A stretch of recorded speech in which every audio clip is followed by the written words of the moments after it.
everyone, welcome to the GFS Gallery. I've got Tommy with me. He's nearly 6 months old now, and very soon he'll be getting his first schnauzer cut.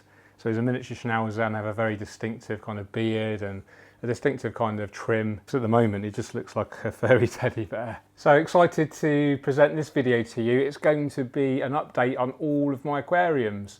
So there's some good news, there's some bad news. I want to talk about what the plans are for the future, and hope you enjoy it, guys. If you do, don't forget to give me that thumbs up and leave me a comment. Which of the 5 aquascapes is your favourite and why? Always read all your comments, and as you know by now, hopefully I try to reply to as many of you as possible. So let's start off with my Oase Highline 175. You can check out the build of this scape up there. It's home to Malawi Cichlids. These are called Chindongo salousi, and there's 10 in there, 6 female, 4 male, and the ratio is designed to keep aggression down.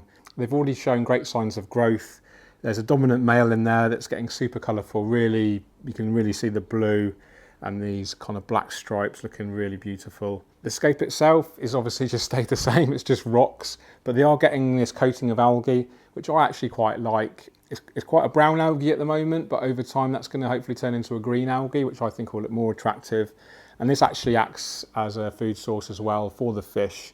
In nature, they are rock grazers, they do graze the rocks for algae. I think it's just a nice scape. It's got lots of height in there with the rocks. There's probably almost 80 kilos, I'd say, of the mini landscape rock in there. Fish have got an amazing appetite. Let me just feed them right now. So this food is quite special. It's been developed by Kev and Scott Lynch from Kev's Riffs. They gave me some samples. It will be for sale soon. There's a tablet form and a slow sinking pellet form. But as you see, if I just pop that there, they go absolutely mad for it. So a bit different for me, this style of scape. As you know, I'm more into my planted aquariums, but I was really keen to try something different out, stretch me in terms of creativity and my fish knowledge. Never kept African cichlids before, so always willing to try out new things. I just love it. It's a really nice height. We walk past it a lot. It's positioned in my house on the way into the kitchen as a throughfare through the gallery to the rest of the house as well. It is a nice position. It does get a lot of views as we walk past it all the time. The fish are very interactive. They're very intelligent. They recognise me now as their main feeder, which I think is amazing. All the maintenance I do on here is 2 70% water changes a week. This seems like a lot, but it's really important to keep the water as clean and free from pollutants as possible. There's no plants to remove the nutrients, so obviously we need to remove them via the water changes. I am feeding them quite heavily. I feed them 2 of these tablets every day and a large sprinkle of the granular food. They just love it. They're feeding on it like crazy. They're growing really well. And these water changes obviously help to dilute these pollutants. It's running the Oase Biomaster Thermo 350 filter, which I've actually fitted now with some new carbon sponges. Instead of the supplied regular mechanical sponges, they're carbon. So they're helping to reduce organics and also helping to keep that water crystal clear. Lighting wise, I've actually removed the hood and we're running the Kessel A160 WE Tuna Sun. I absolutely love this light on this tank. Creates this really nice shimmer effect. Using quite a lot of surface agitation there with the spray bar. And this is creating a lot of kind of water movement at the surface, which is helping to refract that light and create this really distinctive shimmer effect, which I really love. I love it, guys. What do you think? Let me know in the comments. Do you like this? Is this your favourite scape? Okay, moving on to my Evolution Aqua Aquascaper 300 cube there on the left, my Fluval Flex, and a brand new little Terrascape that I want to tell you all about as well. So recently did a video on maintaining the Aquascaper 300 cube for Nimrod, my pet betta fish, so check out a link up there for that. And I've also done a recent video on rescaping the Fluval Flex, so you can check out the video for that as well. I'll leave all the video links in the description as well in case you can't see those iCards. And what can I say? They're looking great. There's a little bit of minor algae on some of the plants, as I'd expect after, especially in the Flex, after a big overhaul. You've disturbed the biological balance and this gives algae the upper hand. I'll get some close-ups of the algae for you, and it just to show you guys that I get algae just as much as everyone. I don't worry about it. I just focus on good maintenance practices, looking after those plants, keeping them as healthy as possible, and this is the best remedy and prevention for future algae problems. So I want to tell you about this beautiful little terrascape that I bought from Scape Nature, and I think it's beautiful. It's created by Ray McCoon, who's co-owner with his wife Jill, and I just had to buy one, and if you're interested it costs £26.99. I think it's great value. So the lighting unit is actually a really old ADA Solar Mini, which is a power compact fluorescent. I think it's 27 watts. I think it's well over 10 years old. It's a sign of rust on the metal base, corrosion on the arm, etc. But I just thought it was a really nice way to kind of light this little terrascape. It's a glass kind of bell here, which you can remove to spray the plant if you need to. And the actual composition itself is just a small piece of bogwood here, and it's had some Bucephalandra Kedagang, I believe this one's called. It's like a greeny purple colour, and then some taxophyllum spiky, and then on a bed of Riccia fluitans. And it's just so simple, so beautiful, and almost zero maintenance. So every 3 days or so, just give it a spray with some distilled water, maybe with a tiny little bit of nutrients in. I'm just using reverse osmosis water at the moment, so we don't get these hard water deposits collecting. And just pop that back on there. I actually light this manually at the moment. I just turn this on in the morning and turn it off when I go to bed. If I'm away from home, if the family's away from home, we can just use a timer, a plug-in timer. So I just thought I'd show that off to you guys. I think it's beautiful, so simple, and just adding that extra little slice of nature into your living space. So I feed these fish on Dennerle Neon and Co. Not sure if you can see that. Just a couple of pinches a day. There's a little feeding hole here at the top of the flex. Glow light tetras, green neon tetras, and there's a pair of Apistogramma cacatoides which I bred myself. So looking really healthy. Some tiny minor algae issues in there which I'll get a close-up of for you now. So here you can see some minor hair algae on the tips of the Hygrophila Siamensis 53B. A couple of options here. Could literally just remove that leaf and generate new leaf growth, which will hopefully be algae free, or just leave it, just carry on doing what I'm doing, regular water changes, daily liquid fertiliser, a small amount. I do 1 squirt of Tropica Premium a day, and hopefully it will just clear up on its own accord as the plants actually start out competing with the algae. Here's Nimrod and his Aquascaper 300 cube, looking good. Not much really to report on here since the last video where we did a big maintenance session and we talked about how to deal with some minor algae issues, which is still ongoing, but they're going the right way, so I'm confident that's going to end up absolutely no problem.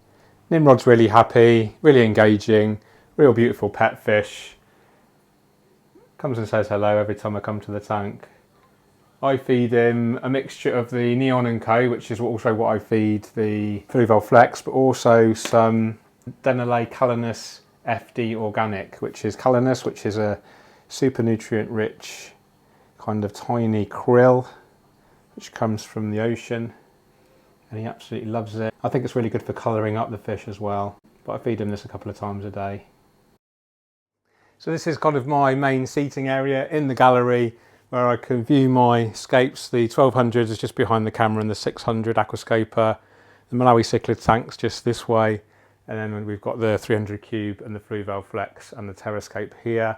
If I do want to watch TV, generally watch YouTube. My favourite channels include Green Aqua, Yuri's, pretty much any aquascaping content I try to watch when I can. Unfortunately, I don't have a lot of time to consume YouTube. My all-time favourite YouTuber actually is a guy called Peter McKinnon, which a lot of you may have heard of.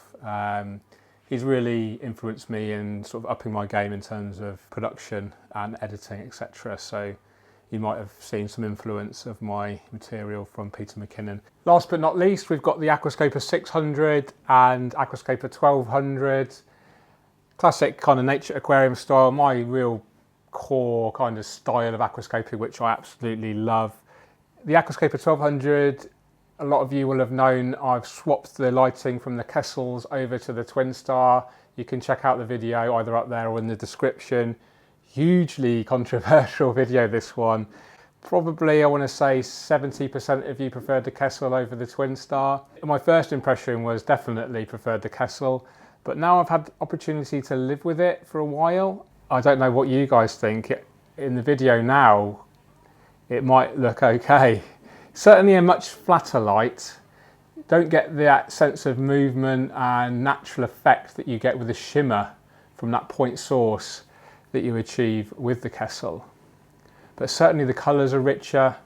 I have added, I've swapped over some of the plants from here into there. Let me know in the comments. This is a bit of a test for you guys, for those that are loyal followers and a bit of a plant geek maybe.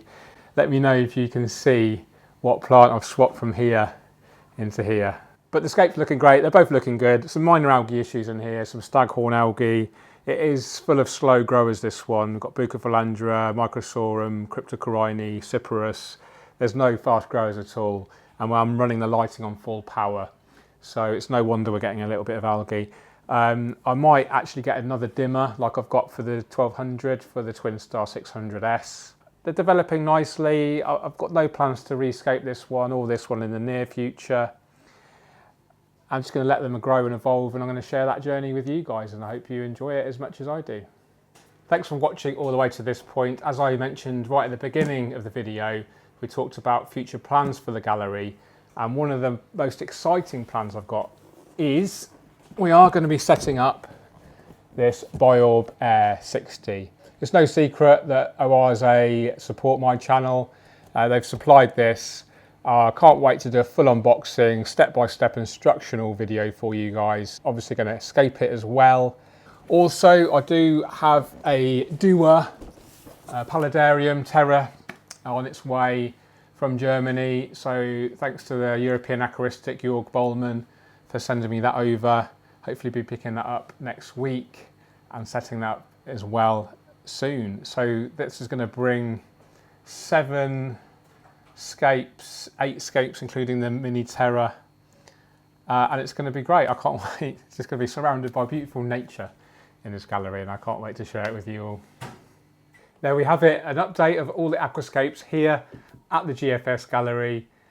Really happy with them all. Let me know which is your favourite in the comments below, and really important to tell me why it's your favourite. Really love to hear your feedback. As hopefully you know by now, I read all of your comments and try to reply to as many of you as I can. Got an exciting few days ahead. I'm off to Lisbon in Portugal to see Florestas Submersas, which is the world's largest nature aquarium, 40 metres long, created by the master himself, Takashi Amano, sadly just before he passed away. So hoping to get some beautiful video content for you from there. And also I'm visiting Aqua Eden, which is a beautiful aquascaping store just outside Lisbon, doing a workshop there, and hopefully also get some great content for you. So if you enjoyed that video, guys, please drop me a thumbs up. I said it again, didn't I?